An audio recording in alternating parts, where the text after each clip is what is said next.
Hello everybody, I'm SocietySucks and welcome back to another video. Today I'm checking out This is the Funniest Animal on Earth, I'm Sorry, by Casual Geographic. Now, I don't know what animal this is, but I'm about to find out. It looks kind of like some sort of ape, but I'm not sure. So let's see what this actually is. And why it's apparently the funniest animal on Earth.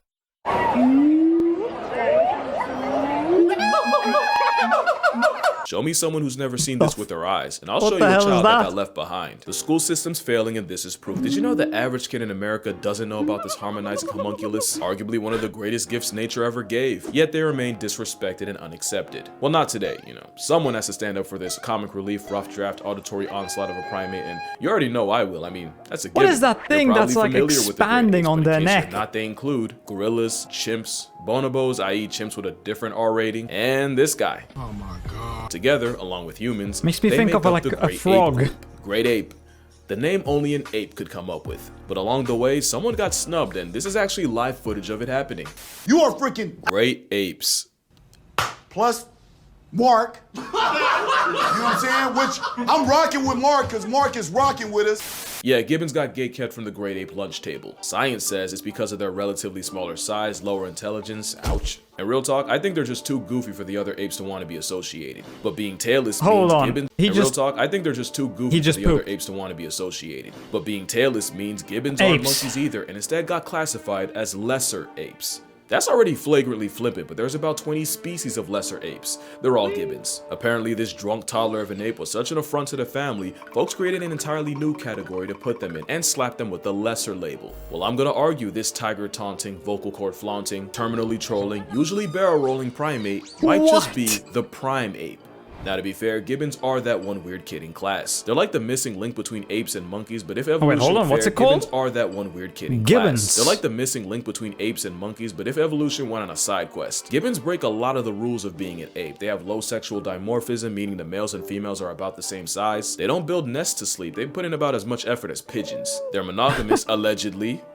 We'll get to that. And they basically spend their entire lives in the trees. Could have sworn they let the O-ring slide for that, but that's none of my business. They're also anatomical anomalies with a wingspan worthy of an infringement lawsuit from Go-Go Gadget. We call them lesser, but let's be glad they're still alive. Because uncovering a fossil that could jump rope its own skeleton, that Jumanji junk would have put us in another pandemic. Wow. You don't realize how long a gibbon's arms are until, well, one, you get slapped by one, but also until you put them next to a person for scale. But having joints longer than a prohibition for Peter Griffin is great for one thing, and it's kind of the thing gibbons are known for. Like I said, gibbons are completely arboreal, and there's actually a name for how they get from A to B. Brachiate. Calling it monkey bars is an insult. If you did this as a kid, you were on gibbon timing. These branch-loving acrobats are the fastest things in the trees. I mean, I did this when I was a kid, but I wasn't this good. Can brachiate fast enough to get pulled over in a school zone. And they'll yeet themselves up to 30 feet between trees. Forget a leap of faith, that's a leap of fortune. Specialized shoulders and wrists allow them to treat the jungle as their personal gym. It also helps that they're built like a CrossFit cryptid with the longest arms of any ape. If the average 5'4" woman adopted its build, she'd flex a 10'7" wingspan. And if you lived like one, you'd be parkouring off the cables of the Brooklyn Bridge. But they're not free from fall damage, and it's estimated most gibbons break a bone at some point in their lives. Gets even crazier when you realize mothers will pull these stunts with a whole baby in tow. And speaking of babies, hell no. We always say animals use play as preparation. So what if they break an arm? What then? I mean, if it's a wild animal and they're just in the jungle, then do they just die? I mean, they can't treat it, because how would they?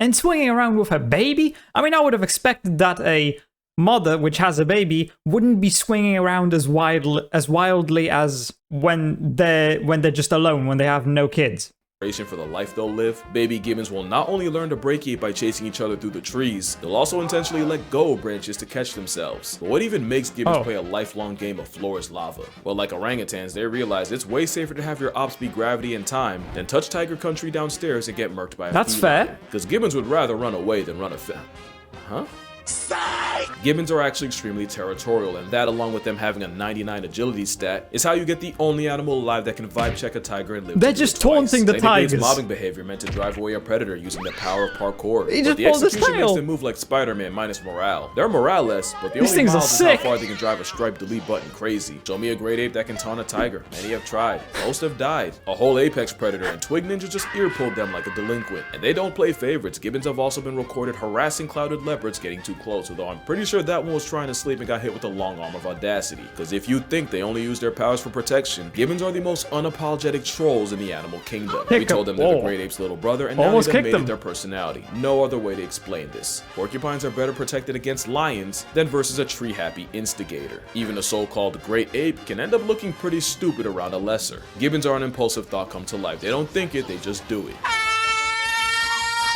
Fun fact. There's no way that's real. That has to be edited, right? Fun fact, this is the Nah, Memphis that's Zoo. edited. That's Ringo, and they even warn you to stay off the glass because he'll literally injure himself trying to jump scare you. You know nature made you crack when you're the only mammal alive that can go band for band with a cat. With zero regard for feline rights, you've never seen a cat this outmatched, and they'll easily play Matador with your dog. I love it because there's no scientific reason for them to be like this other than gibbons are all about the dickery, except with mice. You know, put a mouse in front of them and things suddenly stop being funny. With arms like that, they'll always keep it humorous. But there is one animal that forms the most unlikely friendship. So these gibbons, they were literally taunt tigers, which could easily rip them to shreds, but they're scared of mice. There has to be a reason for that. Why would they be scared of a mouse?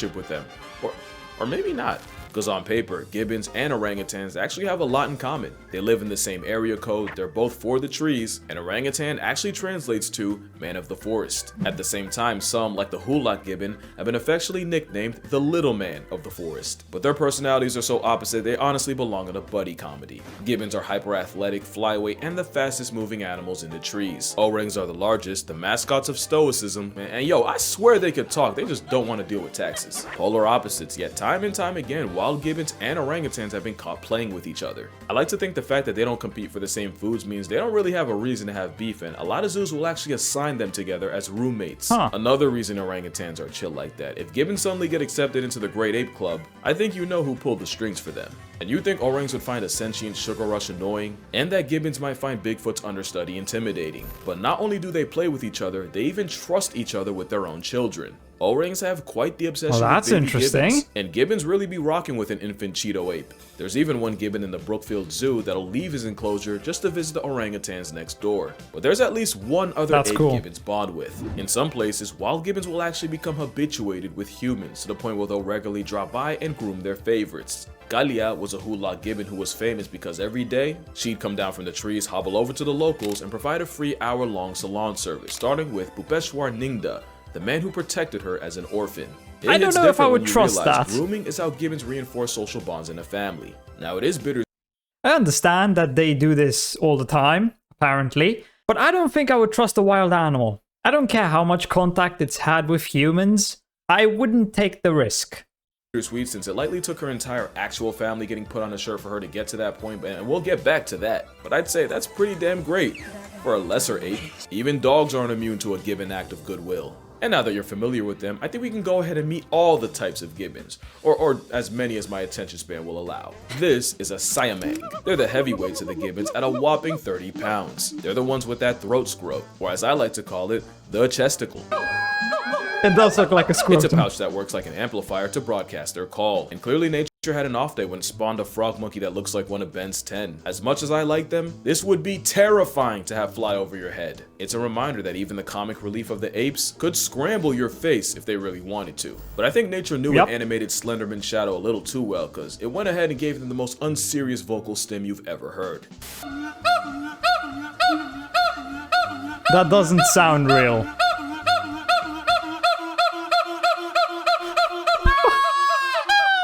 This is a northern white-cheeked gibbon, which definitely imagine hearing that passing over your head. How hard you try to perceive otherwise. And in case you're curious, the babies are all born white. After about a year or two, they turn black. The males stay that way, but the females eventually revert back to their cream colorway, proving the once widely accepted scientific theory wrong. You can go back. This is a Skywalker gibbon, and yes, they were discovered in 2017 by a group of scientists who apparently love Star Wars that much. The namesake of Luke was found in Myanmar, Southeast Asia, and it's believed there's less than 200 of them. But they're not as bad as the Hainan gibbon, which isn't just the rarest ape, but one of the mammals closest to getting discontinued, with less than 40 of them. Crazy thing is, it used to be worse. They went from a couple thousand in the 1950s to where you could count on both hands how many were left by the 70s. Again, we got the Hulak gibbon. I like their face. The silvery gibbon. Again, we got the Hulak gibbon. I like their face. The silvery gibbon. It I looks like their almost hair. as if it's Good thing wearing they like a maxed out at skull. 2 feet. Any taller, we'd be having Yeti conversations. And lastly, the pileated gibbon, because in my opinion, they have the coolest call.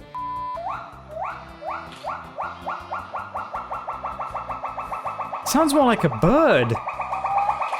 Now at this point you might be wondering, why do Or some gibbons sort call at all? of police That's alarm. the second thing they're known for. The reason for it, well, you have a lock on your door, some have a gate, but gibbons, nah, they mark territory off straight.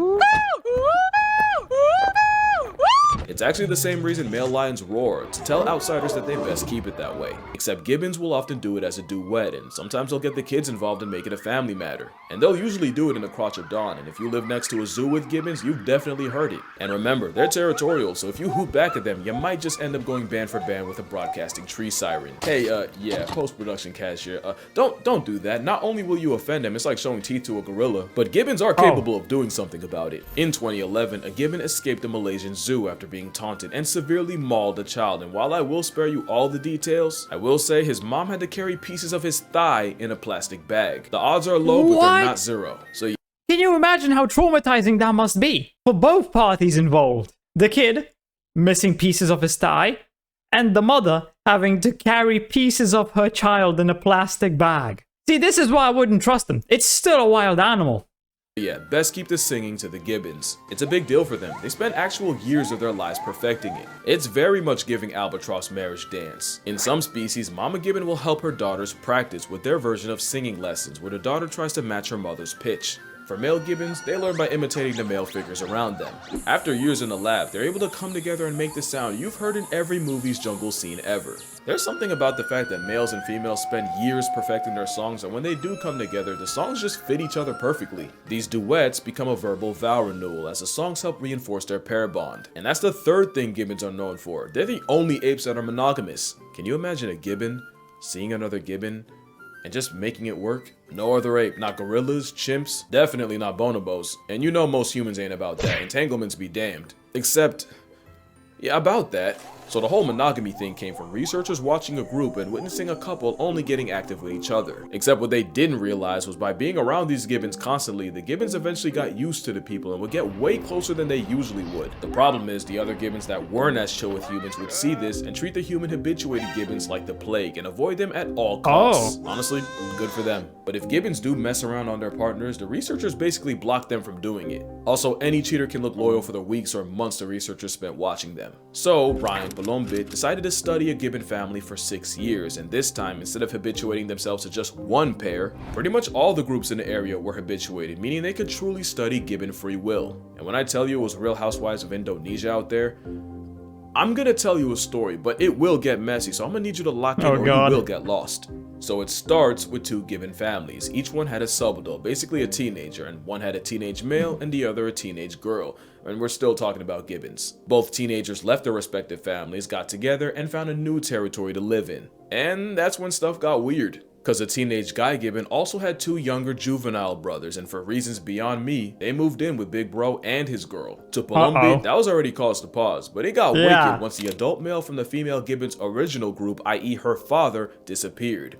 Because apparently a parent in past tense is a canon event. Well, with a sudden power vacuum, guess who filled in? Yeah, the same sub-adult male along with his baby brothers all moved into the female's group, and the teenager took his girl's dad's place. He then just moved back and forth between the 2 spots, meaning Mans was monkey branching from his original girl to her mother. And in what's a lot more common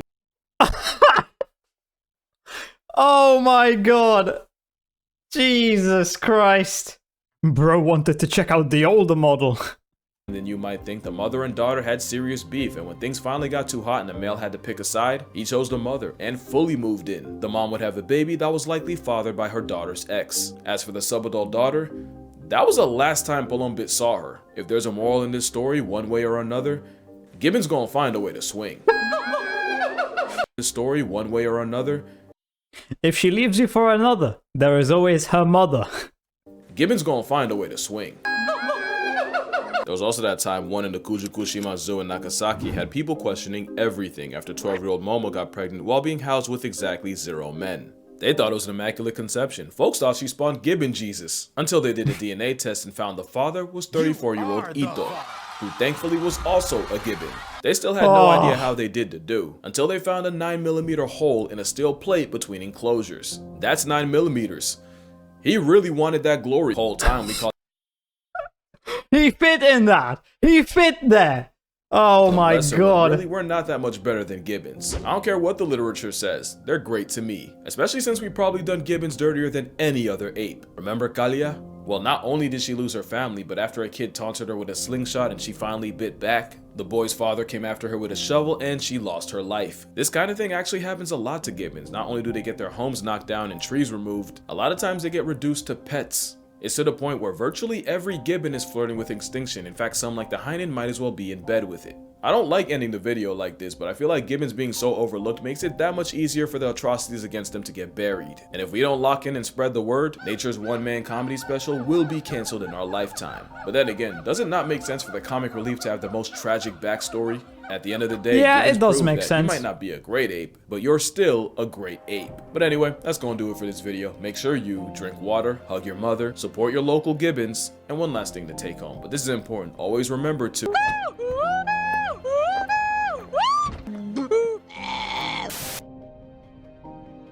Well, I definitely agree that it's one of the funniest animals on Earth. Sad that they're going extinct, at least some of them. That story about the gibbon that decided to fool around with his partner's mother sounds more like a plot of an anime or hentai, whatever. Sounds more like that than actual real life. But I mean, I guess animes and hentais had to get inspired by something. And yeah, I would say that gibbons are pretty great apes. So I hope you enjoyed this video. If you did, consider subscribing and leaving a like. If you're interested, why not watch this video right here? And with that, I hope I'll see you in the next video.